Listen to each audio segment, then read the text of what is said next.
এই এক জিব্বা লা ইলাহা কইছে মুমিন, এই একটা জিব্বা ঘুরাইয়া কয় আমি আল্লাহ মানি, কোরআন মানি, ইসলামের রাজনীতি মানি না, বেঈমান।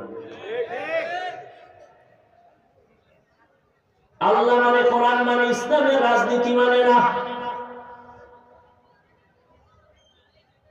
মানুষের আয়ুষ করে রাখছে, জেহেনটাকে আলাদা করে ফেলছে বেঈমানেরা, ধান্দাবাজরা, চান্দাবাজেরা।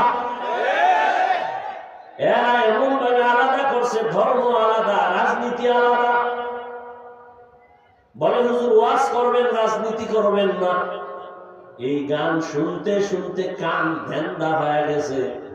এই কথা যদি আলেম কয় বুঝতাম, তার কোন এলেমের ভেতরে গহরাইয়াছে, আমাকে কি জানি বুঝায়।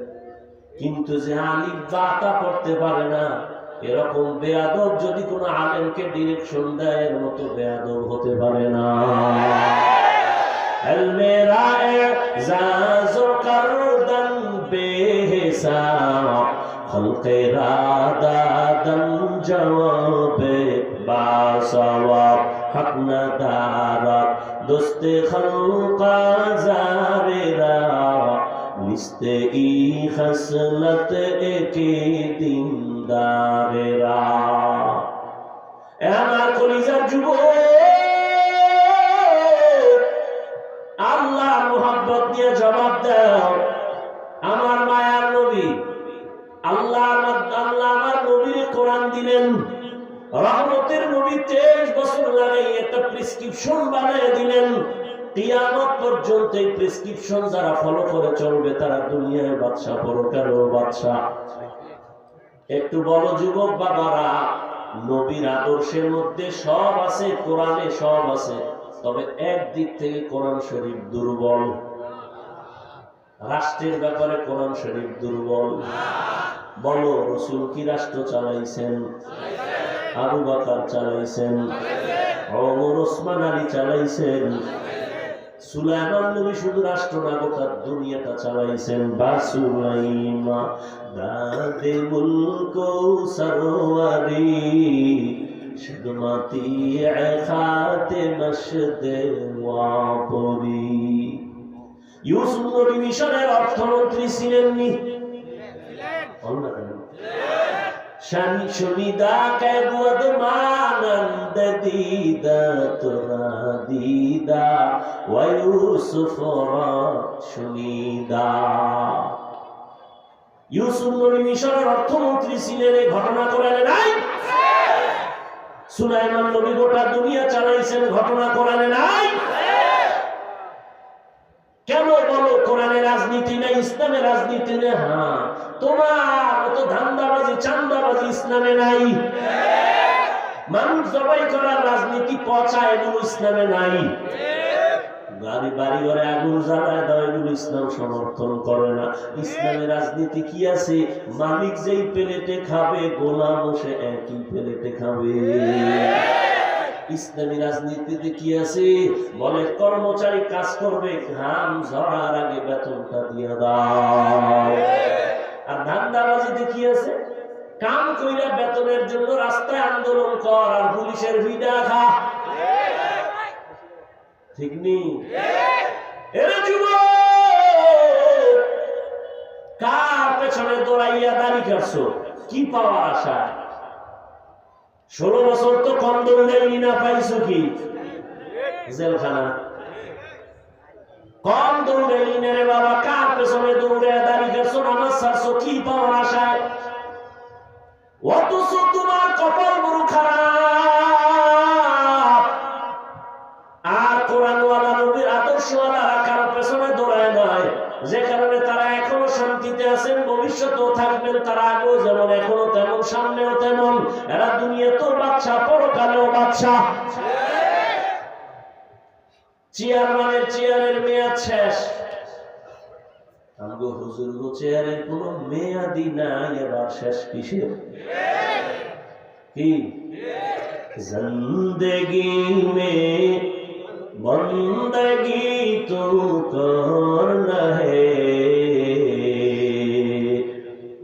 जिंदगी में बंदगी तू करना है, जिंदगी में बंदगी शर्मिंदा है, जिंदगी बे बंदगी शर्मिंदा है। यहाँ हम सब मुसाफिर दिल ना लगा, अहले दिल की नजर से रूह करता जा। यहाँ हम सब मुसाफिर दिल ना लगा, अहले दिल की नजर से रूह करता जा। शाह दौलत सब फकीर गर नेक नहीं, शाह दौलत सब फकीर गर नेक नहीं। जिंदगी में बंदगी तू कर है, जिंदगी में बंदगी तू कर है। जिंदगी बे बंदगी शर्मिंदा है, जिंदगी बे बंदगी शर्मिंदा है। जिंदगी में बंदगी कुन बंदगी, बंदगी बे जिंदगी शर्मिंदगी। अरे আমার কলিজার যুবক বাবারা, বৃদ্ধ বাবাজিরা, উলামায়ে কেরাম, পর্দার আড়ালের মা বোনেরা, ভালো করে বুঝেন জবান কত বড় নেয়ামত। একই জবান দিয়া লা ইলাহা পড়ল, মুমিন হয়ে গেল। আবার এক জবান দিয়া আল্লাহর একটা বিধানকে অমান্য করলো, সে বেঈমান হয়ে গেল। এক জবান দিয়া এই মোবাইল কত কসু দিলে তোরা তওবা করবি। জীবনটা শেষ করলাম এই মোবাইলের বিরুদ্ধে বইলা। ভুলে না, মানুষ এত নষ্ট, প্রয়োজনে বক্তা বাদ দাও, আমরা আকাম বাদ দিব না। ব্রেন এত নষ্ট হয়েছে যে আকাম বাদ দিবে না, প্রয়োজনে বক্তা বাদ দিবে, যে হুজুর বাদ দাও। এতগুলো হুজুর ওয়াজ করে গেল, কেউ কিছু করল না। উনি একজন বুজুর্গ, ভাবতে এই বক্তা, আমরা আকাম বাদ দেওয়া যাবে না। কপাল এত নষ্ট হয়ে গেছে। রাগ করিস না রে যুবক বাবা, আল্লাহর জাতের কসম, এই দুনিয়ায় আলেম ছাড়া তোদের আপন কোনো বন্ধু নাই। যত বন্ধু বন্ধু মনে করো সব স্বার্থপর, স্বার্থে আঘাত লাগলে দল থেকে নাম কাটবে না, কল্লা কেটে দিবে। কিন্তু আলেম ওলামাদের মতো নিঃস্বার্থ আর বন্ধু পাবি না রে বাবা। ছাত্র জনতার বৈষম্য বিরোধী আন্দোলনে সফলতার চাঁদ উদিত হয় নাই যতক্ষণ পর্যন্ত ওলামায়ে কেরাম ছাত্র নিয়ে মাঠে নামে নাই।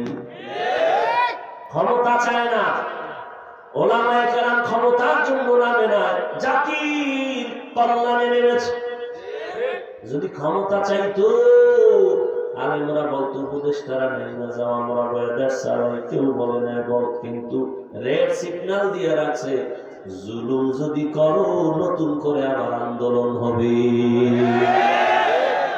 মুসলমানের আন্দোলন একবার না বারবার, মুসলমানের জীবন একবার দেয় না বারবার। জালেমের বিরুদ্ধে আন্দোলন আবার হবে। তুমি নাকে তেল লাগায় ঘুমাও, দেশ স্বাধীন। আর ঢাকায় মহিলারা সাংবাদিক সম্মেলন করে আর কয় দেহ ব্যবসার অধিকার ফেরত চাই। এর যুবক মুসলমান তো স্বাধীন বলে ওই দিন নাকে তেল লাগায় ঘুমাবে যেদিন ইসলামের স্বাধীন হবে। স্বাধীন স্বাধীন বলে তো ওই দিন নাকি তেল লাগে ঘুমাবি। মুসলমান ওই দিন আরামে ঘুমাইবা যেদিন উলামায়ে কেরাম সিনা টান করে দ্বীনের কাজ করবে, কথা বলবে, পাড়ায় মহল্লায় কোনো বেনামাজি থেকে অনুমতি নেওয়ার প্রয়োজন হবে না। মুসলমান তো নাকে তেল লাগায় নিশ্চিন্তায় ঘুমাবে ওই দিন। এই দেশের মাদ্রাসা মসজিদের কমিটিতে বেনামাজি সূক্ষ্ম থাকবে না। যদি শিয়ালের হাতে মুরগি দিয়ে কয় 3 দিনের আমানত, কয়দিন? শিয়া পণ্ডিত কয় দোয়া চাই মাপ চাই, 3 দিন কেন 1 দিনও না? জিন্দা কেন মরাও দেওয়া যাবে না? শিয়ালের হাতে মুরগি দিলে যা হবে বেনামাজি শুক্রের হাতে ধর্মের চাবি দিলে তো তাই হবে। দিছে কারা? জিবরাইল। এই বেনামাজির হাতে ধর্মের চাবি দিছে জিবরাইল? কে দিছে? আমরা এটা বলতে পারো না? আকামের টাকা যখন খাইছো ভালো লাগছে, সারাদিন বলছো ইসলাম, ভোটের আগের রাত্রে টাকা খাইয়া কেবলা সকালে ঘুরাই দিছ কি? সরকারের গালি দেওয়া কোনো আকামের মূল গোড়ায় তো তুমি। আল্লাহ হেদায়েত দান করুন। ও যুবক, উলামায়ে কেরাম পায়ে ধরে ধরে ধরে ধরে বুঝায়, বিনিময়ে দাও শুধু গালি আর বিরোধিতা করো, আর কিছুই দাও না। কিন্তু আলেমী গালির প্রতিশোধ দেয় না, জবাব দেয় না, দেখলে সালাম দেয়, বুকে লাগায় হাসি মুখে কথা বলে। এই কথা বললে ধাক্কা দিয়া ফালায় নাই তুই বেনামাজি দূর হ বলছে? কোনদিন বলে নাই।